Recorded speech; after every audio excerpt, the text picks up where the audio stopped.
Greetings and salutations. Welcome to Knife Chats with Tobias.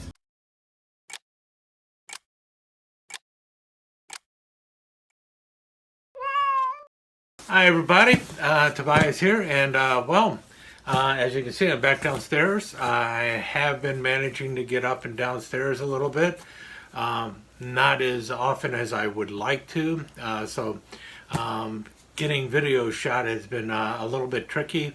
I have managed to stay the course and keep a good schedule up of them, but might be falling behind pretty soon the way things are going, especially with things coming up. And so anyway, what I'm here for today is a couple things. One of them is if I have promised anybody stickers and I did not get those stickers out to you, would you please contact me via my email so that I can get those out to you. I think I missed a couple of people, but I am not 100% sure.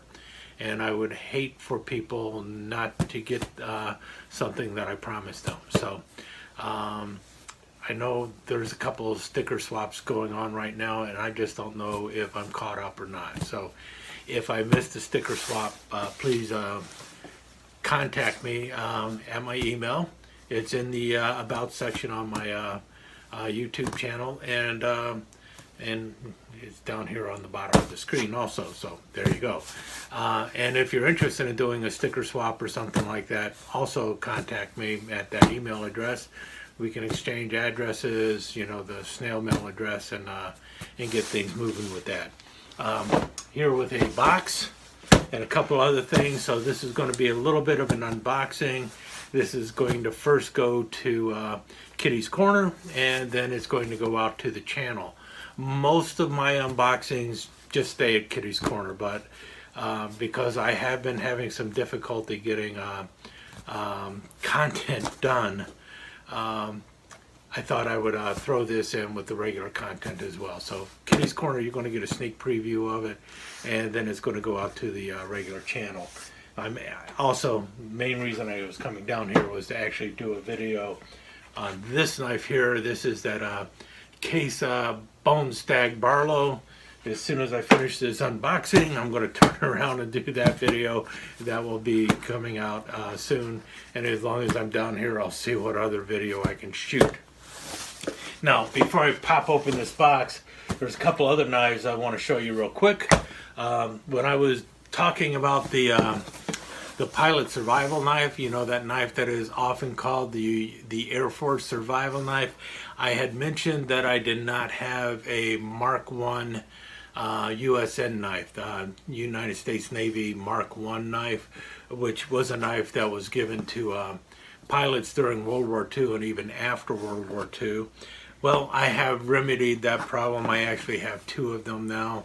Well, let me show them in the order and with what I got them with. Let's set you over there so you don't drop on my foot and then make it even more difficult for me to keep coming up and downstairs. In any case, the one of them I showed, or the one of them I'm going to show rather, is this one here, and this is by PAL. You can see there, U.S. Navy Mark 1. I hope you can see it there. And on the other side, PAL RH-35. And this one is missing about a 1/4 inch to a 1/2 inch of the blade at the end there. I wasn't too concerned about this, but this is probably what most people think of when they hear Mark 1 Navy knife. Now, Colonial has a modern era one out there with a nice leather sheath and everything, and it has a, I believe it's a hard rubber handle. This one has the aluminum pommel, and it has a stacked leather handle, and then it has a steel guard going on there. I do not know if this guard was modified at all. It might have been, because I do know that a lot of them have a full guard, but I have seen quite a few with what I like to refer to as a half guard or a hunter's guard. This is the one that allows you to get your thumb up on the back of the spine more easily. In case a full tang or a full push-through tang going in there, and if you can see right there, it is pinned in place, and it came with the really cool scabbard or sheath. This is the one that, let me put this box down. This is the one that has the plastic tenite scabbard portion, steel throat, and then for the webbing portion that has been riveted to a little bar there, and you know, it's all webbing and everything. They came out with these because the leather sheaths were rotting, so they came out with the plastic scabbards, and these started showing up in World War II. And these were made by Nord or the BM Co. And BM Co. Was around for a long time, still making stuff for the military in the Vietnam War era. But this is a sheath from World War II. Now the other one I have here is by Camillus, and if you notice, this one has more of a saber grind going. Notice this one was more of a full flat grind. It has a little bit of a spine up here, some stiffness, but mostly it is dropping down, and then you've got a bit of a swedge up there. The a lot of the specs I saw for this say that it called for a saber grind, which gives it a little more strength in the blade. But in any case, I'll be talking more about these later. And this one is by Camillus, and you can see a little bit of a difference between there. Let's see, can we get that? Anyway, talking way more than I should about these, because all I really wanted to do is show them real quick, which is what I need to do with this box here. Big box because once again I got some big knives, and I ordered these from Smoky Mountain Knife Works as part of the whole National Knife Day thing that just happened over the weekend. Let's open it up.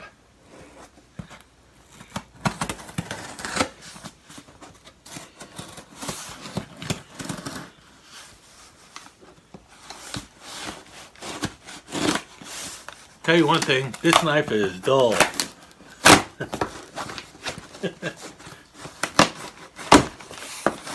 That's alright though. It was handy. Alright, we got the box open. And let's see, how many stickers did they give for National Knife Day? This one sticker, I think, is all the sticker we have, and this is one for fall, I believe, that they were coming out with, and we got the old big old elk, and then the camouflaged SMKW going on there, and the mountain in the background. So that's a sticker now, and then all the other stuff that comes with it, including the return stuff. Supposed to vote for somebody. I don't know. Yeah, no, that isn't. It's something else. He's a sculptor for the U.S. Mint. Okay. Harry. The return sheet, something I will keep. And then my order sheet. And some other cards. Who cares? I really shouldn't have thrown that stuff down because it's going to be hard for me to pick it up. And lots of paper. And the hat, because I spent enough money. So I've got the red, white, and blue patriotic SMKW hat. I have more SMKW hats than I know what to do with. I might be giving some of them away. This one has that hard front. I'm not really crazy about hard fronts, but I know a lot of people are. It's white, whatever you call it, the netting in the back. Mesh. Really good for scooping up minnows, I guess. In any case, got the hat. That was for free. Picked up a new Tinker because it was on sale. This is the Bigfoot Tinker, and it says not all who wander are lost, which is pretty cool. I like the back side, and that's pretty cool. And it's Bigfoot, and it looks like a sunrise or sunset, something going on there. I do like that. That's why I picked it up. And then a couple other things. Let me get everything out of the box and get rid of this. Everything. I mean, big everything. I got 3 big knives. 2 of them are folders.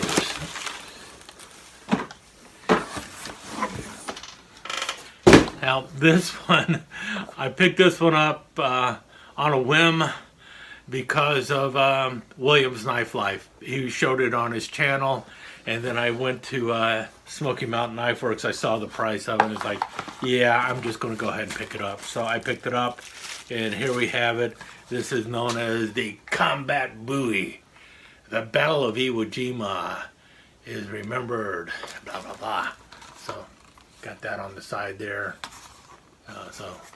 And this is kind of based off of the I think, I don't remember the number. It's like sort of like a V44 Bowie knife from World War II.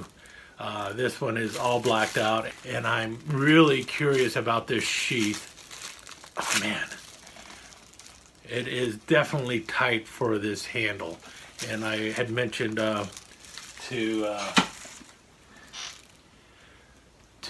William, I wonder if you could like smash this sheath down and get the plastic insert a little flatter so this blade will come in and out easier. And let's get this unwrapped here. If there's a break in the video right now, it's because I dropped the knife and I put it through my foot.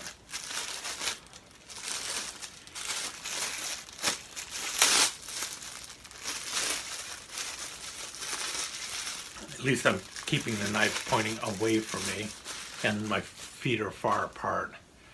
Yeah, big flat blade going on there. And oh man, got a nice edge. This is just a sledge up here. It's unsharpened, so it is a single-edged knife. So if you have a problem with double-edged blades, this would still suffice because it is not a double-edged blade. You have a nice stacked leather handle, and it has the deep grooves in there, which I really like. So this handle is very similar to that on a Mark II or Marine combat knife, and then you got a big old Bowie blade going there. Let me see something here. Alright, I didn't drop anything on my foot or anything, but I wanted to see this is the old Mountain Man Bowie that I keep wanting to rehandle. If you notice here, this has a one of those encapsulated tangs or a partial tang that is covered here. I'm just curious if the blade is about the same size or not. And I'm also curious about the cross guard. Nope. Everything about this knife is bigger, if you can see right there. So, and this was an 8.5 inch blade, I think. So, and this is like a 9 1/4 inch blade, but the cross guard is also larger. So it's a big cross guard. Yeah, about a 1/2 inch larger than was on the Mountain Man Bowie. So this is a big one, I guess you could say. I wonder if this would be, if it's steel, then I could probably bend it, you know, into like a Western style bend on there. I don't know. Anyway, pretty cool. This is the, it is, they just listed as stainless steel. I think it's probably 3CR or maybe 420, but it is coming out of China, so it could also very well be a, it could very well be 440A. I don't know, but it is solid.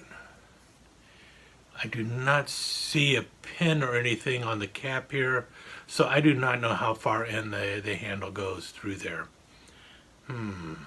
Hold on a sec. So what we got here is my super secret weapon for checking out to see if a knife has a full tang or not. Now, it's not 100% bulletproof, but it is a nice strong magnet. And the reason I say it's not 100% bulletproof is, well, this knife does not have a true full tang, but it is steel all the way through, right? So this is not going to tell 100% if it's full tang or not, but it will at least tell me if it has a steel tang running there through there somehow. Because, for instance, here's the Galactic Warrior. Yep. And I can feel the magnet holding here, but nothing here. See that? And this obviously is not true steel, but there is a tang somewhere up here, but by the time you get here, there's nothing there. So that's why I use this magnet sometimes. Now this one, like I said, I'm not seeing how it is attached at the end here. I don't know where that goes to. That is steel. So the pommel or the cap or the end cap is definitely steel. And it is steel running all the way through. Yeah, and so it's steel. There's definitely a tang running through there. It looks to be about a ½ inch thick running down the middle, similar to what you would have on like your combat fighting knife and stuff. That's kind of what you have on here, I think. That is steel, and the blade is obviously steel. So so this is good to know that this is steel, because that means I should be able to bend this if I want to, and that might be what I want to do, is try and bend this a little bit. That might be kind of cool to give it a little bit more shape to it and stuff. Comes with a fairly decent nylon sheath, but it is tight going into that sheath. I don't know if I'm going to be able to fix that problem or not. Yeah, it is tight. Pretty cool. Anyway, enough with this. Oh, and Williams Knife Life also showed this part. You can actually flip this around. Now the knife only goes in the sheath one way because well, look at the bottom. But you can flip the retaining strap to the other side so that when you're pulling out the knife, you won't cut the retaining strap. So that's pretty cool. It's got a nice, good sized belt loop. So really do like this. And I like these nylon sheaths. I would much rather have this sheath than a crappy leather sheath. Crappy leather sheath. If it was a good quality leather sheath, it'd be a different story. Okay, and that brings us to the last two knives that were in the box. Very similar knives.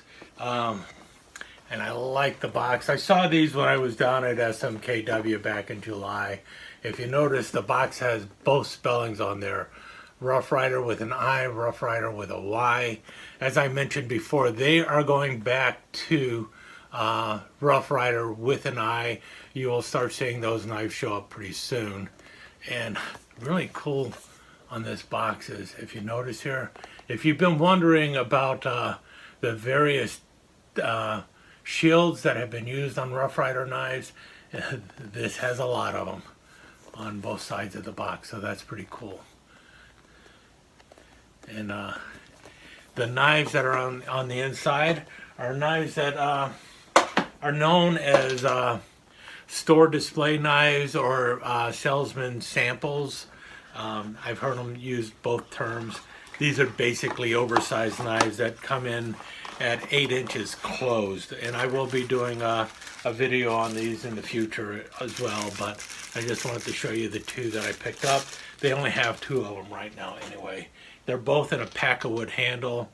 This one looks to be in black. I thought it was in blue. Let's see here. Am I wrong? Yeah. All right. The Stockman is in black. So it's black pack of wood. What I believe what Frost refers to as silver wood. And this is on an 8-inch frame, but imagine this as a 3.5, 4-inch knife. And that's why they make them so big anyway. Has something on every blade. Celebrating the 30th anniversary of Rough Rider, and it does have the proper Rough Rider 30th anniversary shield. And let's get all the blades open and try not to drop it, because that would hurt.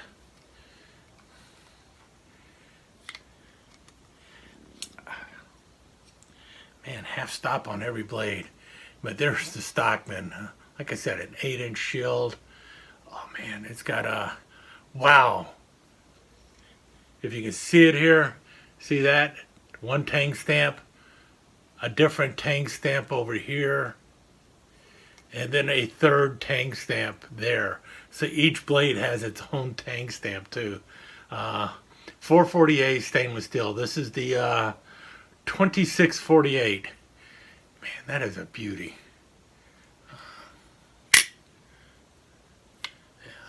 Always built by hand and back for life.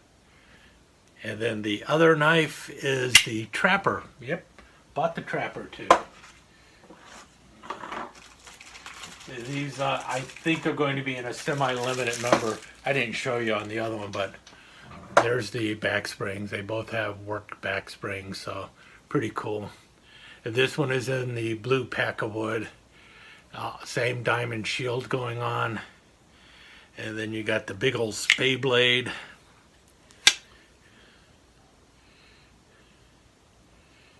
Now this one does not have, oh yeah, there it is. Has the Rough Rider with the horseshoe shield, which is probably one of the most popular Rough Rider shields out there, is the horseshoe shield. A lot of people like that, the horseshoe with the rider in there. And then the other blade, man, this one is tight. This would definitely be one to take off a finger if you let it drop. Again, always built by hand, back for life. And this has the double R Ting stamp. And there you have it. So those are the other ones I got. These have, oh, they are numbered. So these are going to be in a limited number, I think. Because the one I have here is 710. And this one, 263. Now I do not know how many of them they're making. You know, it is numbered, so I'm assuming with this one hitting 700 or something, I wonder if they're making 1,000 each of these. I don't know. But I bought them because I do have a small collection of these salesman samples. These two will make a total of 6 right now. So that's pretty cool. I like them. They're not for everyone, obviously, but get them while you can, I guess, if this is something you're interested in. They come in a really sweet box, too. I like the box with all the shields and everything on there. Anyway, that's what I got to show you with this latest unboxing and latest things I received from eBay. I will talk to you again as soon as possible, and in the meantime, just stay safe and enjoy the knife world. Let me take just a second to thank you once again for dropping by and spending a few minutes here at Knife Chats with the Pious. I really do appreciate it, and I do appreciate any comments that you leave. So please remember to give me that thumbs up, and also don't forget to subscribe and ring that notification bell so you'll know when the next episode is up and running. Thanks again for dropping by. Really do appreciate your time here.